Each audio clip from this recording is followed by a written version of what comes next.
প্রতি সপ্তাহে নতুন নতুন ভূতের গল্প দেখতে সাবস্ক্রাইব করুন বাংলা ভূতের গল্প চ্যানেলটিকে। সেই সাথে বেল আইকন প্রেস করতে ভুলবেন না। উপরের দিক থেকে একটা আগুনের কুণ্ডলী এসে ধনচা ক্ষেতের উপর পড়ল।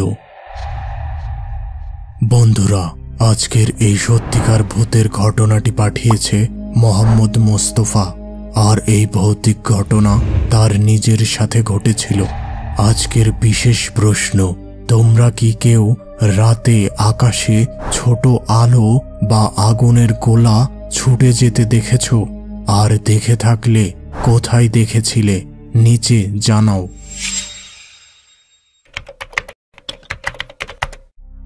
আমার বাবা ছিলেন একজন জেলে।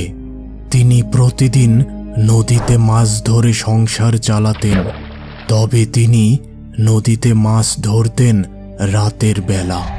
তিনি সহ অনেকেই মনে করতেন এই রাতের বেলা মাছ ধরা সহজ এবং বেশি মাছ পাওয়ার সম্ভাবনা থাকে। মাঝে মধ্যে আমিও বাবার সাথে নদীতে মাছ ধরতে যেতাম। তো ওই দিন রাতে খাওয়ার সময় ঠিক হলো আজকে আমি বাবার সাথে নদীতে মাছ ধরতে যাব। রাত ঠিক 1টার সময় আমি ও বাবা মাছ ধরার জাল নিয়ে নদীর ঘাটের উদ্দেশ্যে রওনা দিলাম। বেশ কিছু সময় পর আমরা নদীর ঘাটে পৌঁছে গেলাম। এবার নৌকা নিয়ে নদীর মধ্যে কিছুটা যেয়ে বাবা নৌকার উপর থেকে পানিতে জাল ফেলা শুরু করলেন। এভাবে নদীর বিভিন্ন স্থানে জাল ফেলে আমরা বেশ কিছু মাছ সংগ্রহ করে ফেললাম।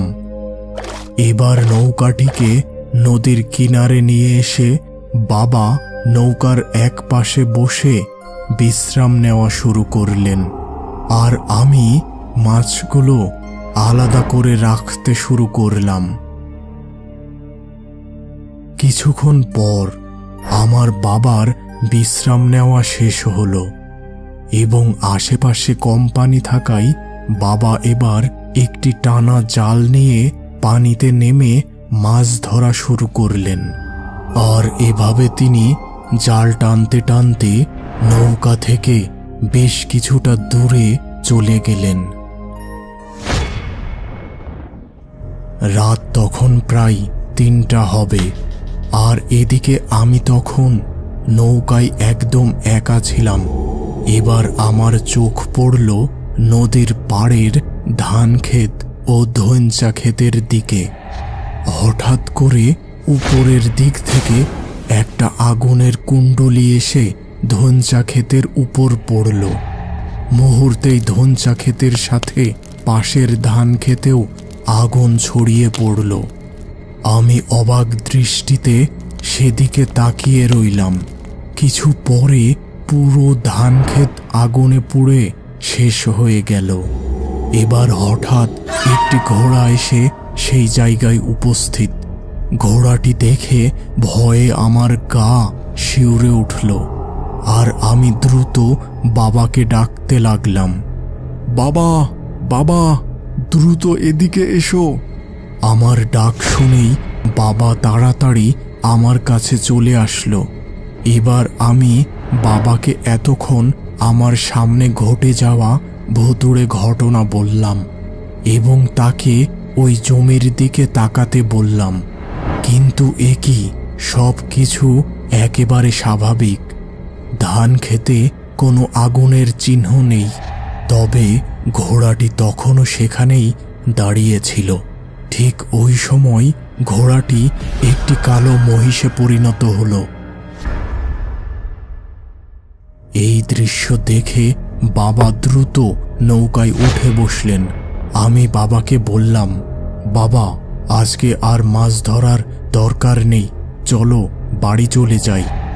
ভয় পেও না, ওই জিনিস আমাদের নৌকার কাছে আসতে পারবে না, কারণ আমাদের নৌকায় লোহা আছে।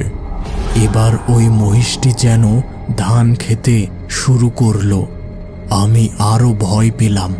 বাবাকে বললাম, বাবা, দেখো মহিষটি এখন ধান খাওয়া শুরু করেছে। এসব দৃশ্য সত্য নয়। তুমি সকালবেলা এখানে আসলে দেখতে পাবে সব কিছু আগের মতোই আছে। ওই জিনিসটা আসলে আমাদের ভয় দেখানোর জন্য এইসব করছে। ঠিক আছে, তবে এখন আমাদের ফিরে যাওয়া উচিত। এবার আমরা নৌকা চালিয়ে আমাদের পরিচিত ঘাটের দিকে রওনা দিলাম। কিছু দূর যেয়ে আবার ওই জমির দিকে তাকালাম, কিন্তু সেখানে সেই কালো মহিষটি আর ছিল না।